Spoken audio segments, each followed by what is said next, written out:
बिस्मिल्लाहिर्रहमानिर्रहीम। आज के इस वीडियो के अंदर हम ईएनटी ओस्पी के मटेरियल के बारे में बात करने वाले हैं। जब भी ओस्पी स्टार्ट होती है किसी भी कॉलेज के अंदर या किसी भी ईयर के अंदर, तो फिर आपके पीडीएफ सर्कुलेट होना शुरू हो जाते हैं कि ये पीडीएफ कर लो, ये पीडीएफ कर लो, ये वीडियो देख लो, ये चीज़ देख लो, ये चीज़ देख लो। इन शॉर्ट इतने सारे पीडीएफ होते हैं कि बंदे को समझ ही कुछ नहीं आता कौन सा पीडीएफ तैयार करे।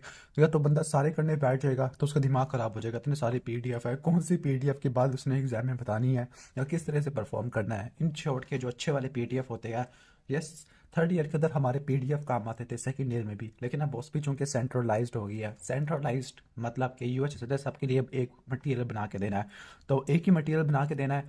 तो वो किसी भी कॉलेज के पीडीएफ को नहीं करेगा, वो किसको फॉलो करेगा, किताब को फॉलो करेगा। तो आपको सिंपल सा बताता जाऊँ, ईएनटी की अगर ओसपी अगर आपने तैयार करनी है और अगर आपके पास सिर्फ ये किताब डिंगरा है, तो किसी भी एक सिंगल हैंडेड पीडीएफ की भी ज़रूरत नहीं है। किसी भी पीडीएफ की आपको ज़रूरत नहीं है। दोबारा बता दो, अगर आपके पास किताब है, this is more than sufficient. अब कैसे ये किताब ओसपी को कवर करेगी वो आपने समझना है, ठीक है। अब ओसपी और वाइवा चूंकि एक ही दिन पे मौजूद है, तो आपने पहले क्या तैयार करना है, पहले वाइवा तैयार करना है, क्योंकि वाइवा के अंदर जो चीज़ें होगी ना वो आपके ओसपी के लिए भी कवर कर देगी। फॉर एग्जाम्पल कि जो ओसपी के अंदर यानी वाइवा के अंदर तो आप मोटी मोटी चीज़ें तैयार करोगे, इंपॉर्टेंट टॉपिक्स वाला जो एचओडी ने या फिर किसी टीचर ने पढ़ाए होंगे, ठीक है, वो तो तैयार कर लोगे। ओसपी की तरफ बात करें तो ओसपी में दो क्लिनिकल सिनेरियोज आते हैं। नॉन ऑब्जर्व के अंदर दो क्लिनिकल सिनेरियो जब आप थ्योरी को पढ़ रहे होगे, जिस तरह प्रॉफ के अंदर हमारे दो क्लिनिकल सिनेरियो थे, ठीक है, आप उनको भी देख लेना। हाँ, एक खास ख्याल रख लेना कि जब भी आप कोई टॉपिक पढ़ रहे हो, फॉर एग्जाम्पल उस टॉपिक से रिलेटेड कोई इंपॉर्टेंट डायग्राम है, लाइक इस तरह की कोई डायग्राम है हमारी, एंडोस्कोपिक व्यू है या फिर कोई एक्सरे दिया हुआ है इस टॉपिक का, तो उसको खास तौर पर जरूर देख लेना, क्योंकि ये आपके वाइवा में और ओसपी में या ऑब्जर्व स्टेशन में तीनों जगह पे आपको हेल्प करेगा। तो दो क्लिनिकल सिनेरियो आप तो आपके थ्योरी पढ़ने से कवर हो जाएंगे, तो बात कवर हो जाती है। अब इसके बाद नेक्स्ट है कि अब अगला जो सवाल आते हैं तो वो इंस्ट्रूमेंट्स के बारे में आते हैं। इंस्ट्रूमेंट्स वाला इतना अच्छा यहाँ पे करके लिखा हुआ है, इससे अच्छा आपको कहीं नहीं मिलेगा, ठीक है।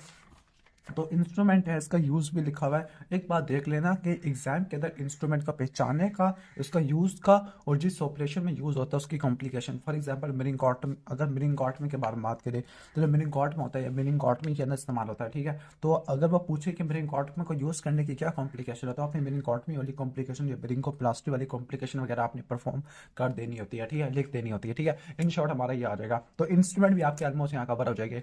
अगले दो स्टेशन आपके रेडियोग्राफी से करूँ, रेडियोग्राफ वगैरह आ रहे होते हैं। अब इससे अच्छे आपको रेडियोग्राफ कहीं नहीं मिलेंगे। एक्सरे हो गया, मास्टाइड है, ट्रांस ऑर्बिटल, वाटर व्यू, इतने सारे एक्सरे। हाँ, इनकी क्वालिटी इतनी अच्छी नहीं है, तो अगर आपके पास पीडीएफ में किताब हो तो आप उसको ज़्यादा अच्छे क्लैरिटी से देख सकते हो। वंस अगेन बता दूं कि वहाँ पे मे भी ये एक्सरे ना हो, लेकिन इसी जैसे एक्सरे होगा, क्योंकि ऑलमोस्ट आपके सारे कवर वगैरह करवा देंगे, ठीक है, ओके।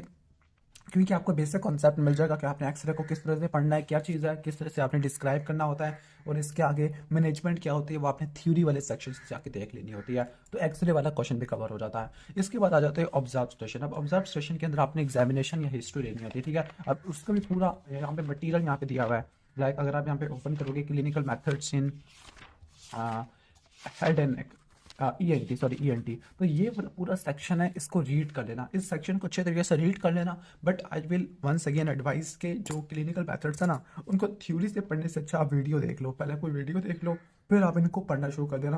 फिर आपको जो अच्छे तरीके से समझ आएगा ना, वो आपको कभी भी नहीं भूलेगा, ठीक है। तो इनको आप थ्योरी से भी पढ़ लेना और इनको आप वीडियो वगैरह से भी कवर कर लेना, क्योंकि जिस तरह से परफॉर्म कर रहे हो, और एक मरतबा खुद भी किसी पे परफॉर्म करके चले जाना, इससे आपको थोड़ा बहुत कॉन्फिडेंस मिलेगा, आपको पता लगेगा कि आपने किस तरीके से प्रोसीड करना होता है अपने क्लास फेलोज के ऊपर, आपने परफॉर्म जरूर करना होता है, क्लियर।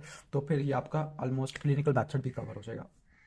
तो कौन सी चीज़ नहीं है जो आपके ईएनटी से कवर नहीं हो रही, डिंगरस से कवर नहीं हो रही, और अगर आपको मजीद पीडीएफ की ज़रूरत है तो आई डोंट थिंक सो कि आप अपना टाइम वेस्ट कर रहे हो। अच्छे तरीके से किताब पढ़ो, वाइवा के पॉइंट ऑफ व्यू से पढ़ो, और बस अच्छे तरीके से किताब पढ़ो, और जो जो चीज़ें मैंने बताई है, जिस तरतीब से बताई है, उन चीज़ों का अच्छे तरीके से देख लो, आपके इंशाल्लाह ताला अच्छे तरीके से कवर हो जाएगी, ऑस पे भी और वाइवा भी, जब आपको ढिंगरा अच्छे तरीके से आती होगी, ठीक है। हाँ, इंस्ट्रूमेंट देखने की कभी कभार आपको जरूरत पड़ जाती है, क्योंकि ये जो डायग्राम है और वहाँ पे जो डायग्राम है, यहाँ पे इस डायग्राम में इतने छोटे इंस्ट्रूमेंट बताए हुए हैं, और जो वहाँ पर जो इंस्ट्रूमेंट पड़ा होगा मे बी वो इतना ज़्यादा बड़ा हो, या फिर इतना बड़ा यहाँ पे दिखाया हुआ वहाँ पे छोटा सा इंस्ट्रूमेंट हो, समझ ही कुछ रहा है। तो एटलीस्ट एक मरतबा देख लेना, क्योंकि इनके पास सारे इंस्ट्रूमेंट नहीं होंगे, मैं, ठीक है, सारे नहीं होंगे। मोटे मोटे जो इंस्ट्रूमेंट होते हैं वो तो सालों साल से चलते हुए आ रहे होते हैं, जो मोटे मोटे इंस्ट्रूमेंट होते हैं वो भी मैं इंस्ट्रूमेंट वाली वीडियो में एक्सप्लेन कर दूंगा, ठीक है।